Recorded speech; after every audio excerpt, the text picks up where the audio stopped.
Out in New Mexico, the desert stretches for miles, a place where the horizon seems endless and the sky swallows everything beneath it. It is silent and secretive, holding its mysteries close. The sun scorches the earth relentlessly, baking the ground until it cracks and splinters. Towns, like truth or consequences, are mere blips in this endless emptiness, isolated and almost forgotten by the world. Here, privacy isn't just valued, it's a way of life, a necessity for survival in such a remote place. Secrets can stay buried for years, hidden beneath the surface, undisturbed by prying eyes. In this isolation, an old trailer sat unnoticed, blending into the landscape as if it had always been there. Weather-beaten, rusting, surrounded by junk. Just another forgotten relic, ignored by passers-by. But inside, it was a fortress, a soundproof chamber of horrors, its true purpose masked by neglect.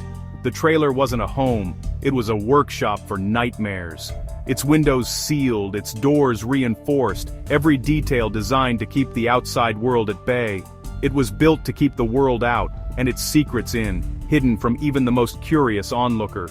The desert's quiet swallowed any sound from within, muffling cries and masking the truth. It was the perfect place to hide something, or someone. No one would stumble upon it by accident. For years, that's exactly what happened. The trailer stood as a silent witness to unspeakable acts. This was the domain of David Parker Ray, a man whose true nature was hidden behind a mask of normalcy. To neighbors, he was just another face, living a quiet routine, blending in with the slow rhythm of desert life. But in that trailer, he became something monstrous, his true self revealed only in the darkness. Evil doesn't always announce itself, sometimes it waits in the quietest places, lurking just out of sight. The story of what happened inside those walls is a chilling reminder. Darkness can thrive in silence, growing stronger when no one is watching.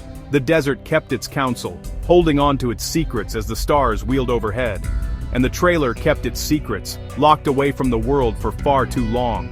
Ray's true kingdom was hidden in plain sight, invisible to those who didn't know where to look. The ordinary can mask the unimaginable, and the most unremarkable places can hide the darkest truths. In the vastness of New Mexico, horror found a home, shielded by distance and silence. And for years, no one knew. The world outside remained blissfully unaware. The silence of the desert was its perfect cover, a shroud that hid the truth from view. Until one day the truth began to break through, and the silence was finally shattered. Who was David Parker Ray? A name that for years meant nothing to most people in Elephant Butte, New Mexico. To his neighbors, he was unremarkable, just another face in a quiet, sun-baked town. A handyman, a former army mechanic, a quiet presence in Elephant Butte. He fixed cars, mowed lawns, and offered a helping hand. He blended in, never drawing attention, never giving anyone a reason to look twice. That was his greatest trick. Normalcy as camouflage, hiding his true self behind a mask of everyday routine. He had a job, a daughter, relationships, nothing out of the ordinary. He even shared meals and laughter with family and friends. But beneath the surface, Ray was obsessed with control, craving power over others, in ways no one could imagine. He built a world where he was the master, indulging his darkest fantasies in secret, far from prying eyes. His ordinary life was a mask, every interaction a performance, every smile a calculated move. While others worried about daily life, Ray was building his instruments of terror, piece by piece, in the shadows. He scouted for victims, living a secret life of depravity, always watching, always waiting for the right moment. The real danger isn't the monster in the shadows, it's the one who looks just like us, hiding in plain sight. Ray perfected this disguise, operating in plain sight, fooling everyone around him for years. His neighbors never suspected a thing. He was just another friendly face in the neighborhood. Every nod, every smile was part of his act, a carefully constructed illusion. Behind closed doors, he was a predator, living out horrors no one could have guessed. The man they thought they knew was a phantom, a ghost hiding in the shell of a neighbor. His hunting ground was the unsuspecting world around him, where trust was his greatest weapon. Ray's duality let him hide for years, slipping between two worlds without leaving a trace. He was the bogeyman in broad daylight, the nightmare no one saw coming, No one had a clue. The truth was hidden in plain sight, right before their eyes. The mask of normalcy hid a monster, and no one thought to look behind it. And the truth, when it finally emerged, was almost beyond belief, a chilling reminder that evil can wear the most ordinary face. He called it the toy box, a name as cruel as it was deceptive, masking the true horror that lay within its walls. The trailer was a prison, engineered for total control, every inch designed to strip away freedom and hope. Ray's mechanic's mind created a chamber of terror. Every detail, meticulously planned, every tool and feature serving a dark purpose. At its center, a gynecological chair, bolted down, with mirrors above to disorient and amplify the sense of helplessness. The walls were lined with whips, chains, surgical tools, each in its place, a chilling testament to his obsession with order and pain. Cameras and recording equipment turned the trailer into a studio of horror, capturing every moment for Ray's twisted satisfaction. Ray even made a pre-recorded tape, calmly explaining to his victims what awaited them, his voice cold and detached. The tape broke spirits before the torment began, instilling dread and despair before a single act was committed. This was not impulsive evil, it was years of fantasy made real, a project refined over countless nights of planning. The toy box was Ray's mind made manifest, organized, methodical, utterly devoid of empathy or remorse. He poured thousands into its construction, sparing no expense to perfect his nightmare. It was his life's work, a sterile world where he played God, controlling every aspect of his victim's fate. Victims were stripped of hope, humanity, and any chance of escape, left only with terror and isolation. No one was meant to leave alive. The toy box was a tomb disguised as a trailer. The toy box was hidden in plain sight, a nightmare behind a mundane facade, blending into the everyday world. It was the ultimate expression of Ray's obsession with power, a fortress built for domination. And for years, it remained undiscovered, its secrets locked away from the world. Until one woman, driven by courage and desperation, changed everything. The truth emerged by chance, not design. In 1999, police investigating a missing woman spoke to Cindy Hendy, Ray's girlfriend and accomplice. Hendy revealed another woman had escaped the trailer, Cynthia Vigil. This was the crack investigators needed. Hendy's account was detailed, impossible to ignore. She described the trailer, the torture, and gave them Vigil's name. The case shifted from missing person to something far darker. Police obtained a warrant and headed to Ray's property, dreading what they'd find. They were about to enter the toy box.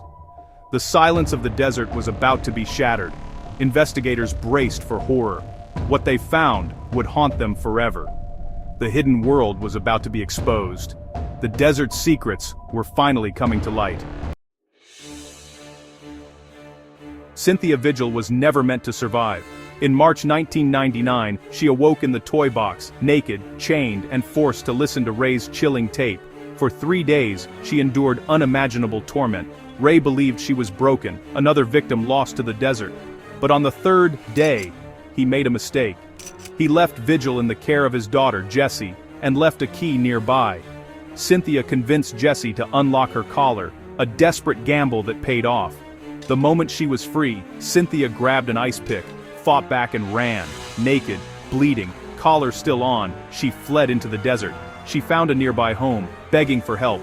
Police arrived, and Vigil told them everything about Ray, the trailer, the toy box. Her escape was the key that unlocked Ray's secret world. She had survived hell and was about to lead authorities straight to its door. Cynthia's courage changed everything. Her story forced the darkness into the open. She became the voice for the voiceless. The nightmare was finally exposed. The hunt for Ray was on, and the silence was broken. Cynthia Vigil's testimony set the investigation ablaze. The toy box was exactly as she described, every detail confirmed. Ray, Hendy, and Jessie Ray were arrested. But there was a problem: no bodies. Ray had bragged about dozens of victims, but evidence was scarce. The case relied on survivor testimony and confessions. Hendy and Jessie turned on Ray, providing crucial details. In court, Ray showed no remorse, detached and arrogant. The trial revealed a meticulous predator hiding in plain sight. The prosecution argued, Vigil was likely one of many. The web of evil was finally unraveling. David Parker Ray was convicted. Overwhelming evidence, survivor testimony, and confessions sealed his fate. In 2001, he was sentenced to 224 years in prison. For his victims, it was justice, of a kind. But the biggest question lingered. How many others? Ray claimed up to 60 victims, but the truth died with him. In 2002, less than a year after sentencing, Ray died of a heart attack in prison. He took his secrets to the grave. No confessions, no closure. The desert kept its silence. His accomplices faced justice. Hendy got 36 years, Jesse probation, another friend was convicted. But Ray, the architect, escaped full accountability. He lost control, but still had the last word, by taking the truth with him. The families of the missing were left with questions. The story ended, but the pain did not. Justice was served, but resolution was denied. The shadow of the toy box lingered. After the trials, one question remained: what to do with the toy box? It was more than evidence. It was a symbol of horror. Authorities dismantled it, piece by piece, destroying every trace. The trailer was crushed, erased from the landscape. But can you ever truly destroy such evil? The story left scars on the community and investigators. The echoes of the toy box linger in cold case files and unanswered questions. Cynthia Vigil's bravery stands as a beacon amid the darkness. The trailer is gone, but its legacy remains. The desert remembers. The story of David Parker Ray is about masks, normalcy hiding horror. Evil isn't always obvious. It can be the neighbor you never suspect. Cynthia Vigil's escape was a miracle of courage and will. She saved herself, and likely others. But the unanswered questions haunt families still searching for loved ones. Ray's final cruelty was leaving them in doubt. The legacy of the toy box is unresolved horror and lingering pain. We're left to wonder, how do we live knowing such darkness can hide in plain sight? The ordinary can conceal the unimaginable, and sometimes, the silence is the loudest warning of all.